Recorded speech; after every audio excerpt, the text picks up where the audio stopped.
Hi, welcome along to Barbecue Life UK, the only YouTube channel dedicated to the Aldi kamado. And today we're cooking something different. We're cooking a type of rib that I've never cooked before. So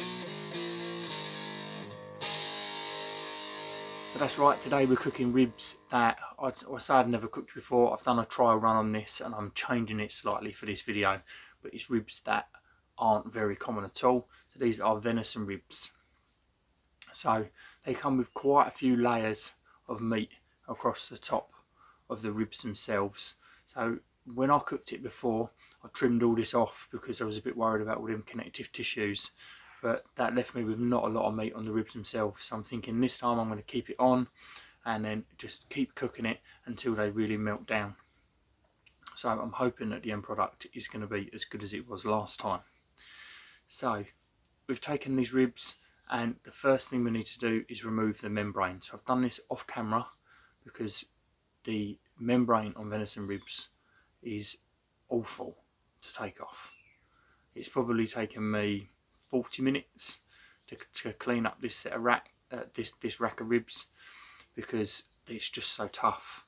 So I've just got in with a teaspoon, teased it away, and then if I couldn't get it completely off, I'm in with a knife and I'm just scoring down the edges of them bones and just trying to pull it away. So I've cleaned them up the best I can, but they're not the best looking ribs that I've ever seen, and the whole rack isn't the best set of ribs that you can ever see because these have just come straight from the game dealer. Normally the rib meat would go off and become sort of raw feed for dogs, or they take the meat off of there and it goes in sausages and burgers and things like that. But I spoke to my mate who's friends with a game dealer and said I really want to give them a go, and they'd had them before, sort of slow cooked in a slow cooker and things like that, so we know that they are going to work, but I really want to get them on the grill and give them a go. So first thing I'm going to do is I'm going to cover it in a little bit of vegetable oil, and this is just going to work as my binder. I don't want any other flavour on there other than the rub that I'm using.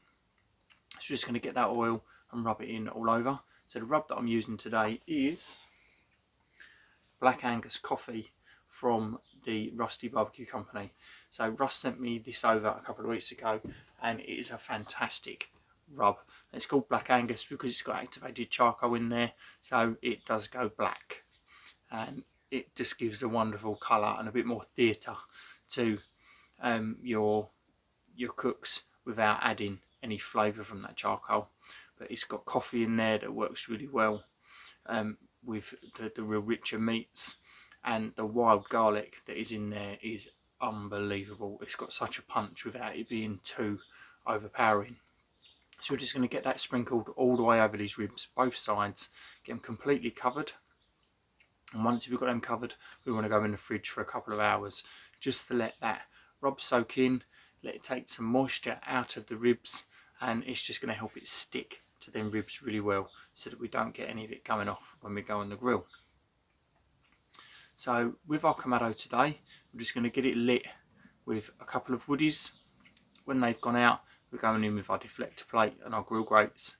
Dial in the temperatures for a low and slow cook. So we're talking anywhere between 90 and 120. Mine tends to sit bang on 115 every time I set up for a low and slow, and I'm happy enough with that it just sits there and it's rock steady all the way through. If I try and take it down a little bit lower, it tends to go out, so I just let it sit there at 115.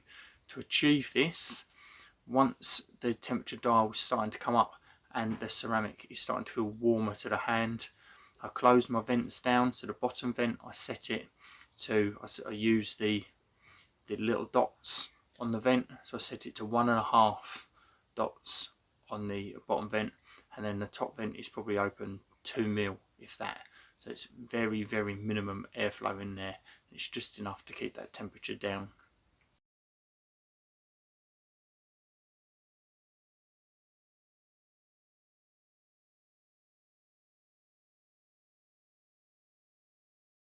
So to begin with, we're just going straight on these ribs. We're going meat side up, straight on the grill, and we're just going to leave them there for an hour and a half. Now there's not a massive amount of fat in these ribs, so depending on how lean they look, depends on whether you want to be coming back and spritzing.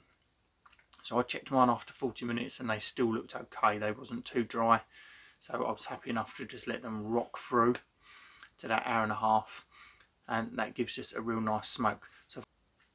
So after that hour and a half, we've taken on a nice amount of smoke. There's not a massive amount of meat on these, so we don't want to over smoke them. So at this point we want to get them wrapped.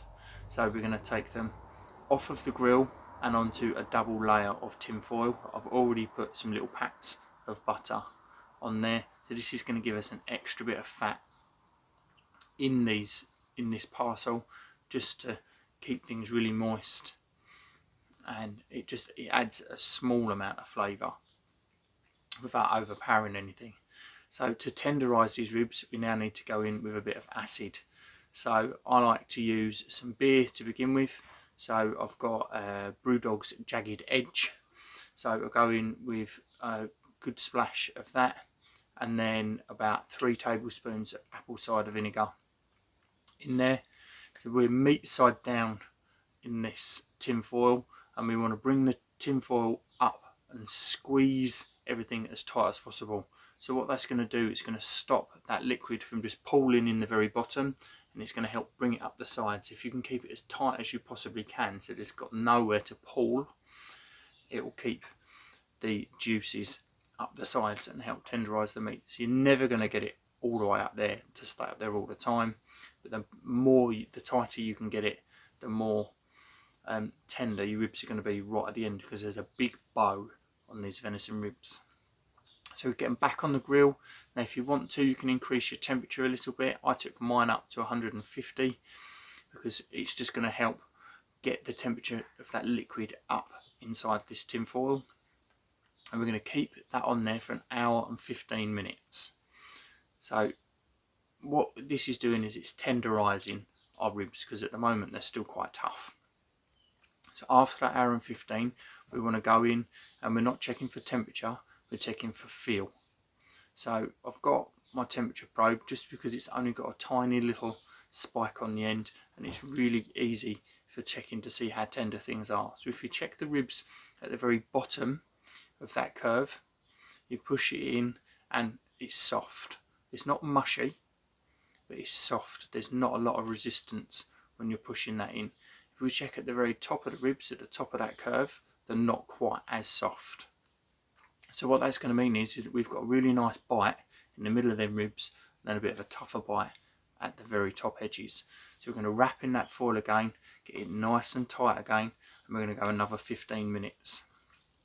So anywhere between an hour and 15 and an hour and a half is generally about right on these style of ribs. So after that extra 15 minutes, I'm going to probe them top ends, and the difference in that 15 minutes is unbelievable. There's very little resistance in them top ends now. So now we want to remove that parcel from the grill, and we're going to put these on a direct heat. So lift your grill grate out, take your deflector plate out, and open your grates. Open your vents just slightly to take it up to about 180 to 200. So I want a hot heat, I want to dry these ribs out, and I want to get a little bit of colour on them. So I've let them ribs just sit in that parcel while the kamado's coming up them extra few degrees. We're going to unwrap it, I'm going to go straight on meat side down to begin with.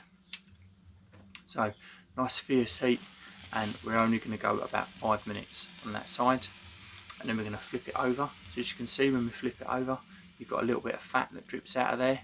So there still is fat in these ribs, there's just not as the amount of fat that you would get out of a pork rib or a beef rib. So flip it over, we dry out that underside, just say another 5 minutes, and then we're just going to take it off, pop it onto a plate and let it rest. Now I'm going to let these rest for at least 15 minutes, up to about half an hour, and then it is time to slice them. So the reason we let them rest is because that lets everything redistribute in there, just lets them chill out a bit, calm down. If you cut them too early after that high heat, everything's tightened up again, and you're going to end up with a tough bite. So just by leaving it that half an hour, everything mellows out, we've dried them out so that we've got a real nice bite and almost a crunch to the outside, but it's still going to be nice and tender in the middle. So then we just take our knife, we follow one of the ribs down, cut one of the ribs out, and then it is time to give it a taste. So with all the layers in these ribs, they remind me of a beef rib, a Jacob's Ladder, but they've got a much more meaty, intense bite to them without having to have so much meat. So with your Jacob's Ladder, you've got a much thicker rib, and there's less meat on there, but it's just as much of a meaty, intense flavour, and they work really well. I really like this rub. It gives you a nice garlicky punch, and they've worked out really well. So if you like what we're doing at Barbecue Life UK, then please do subscribe to the channel. Make sure you like the video and leave me a comment. Let me know what you think. Thank you very much.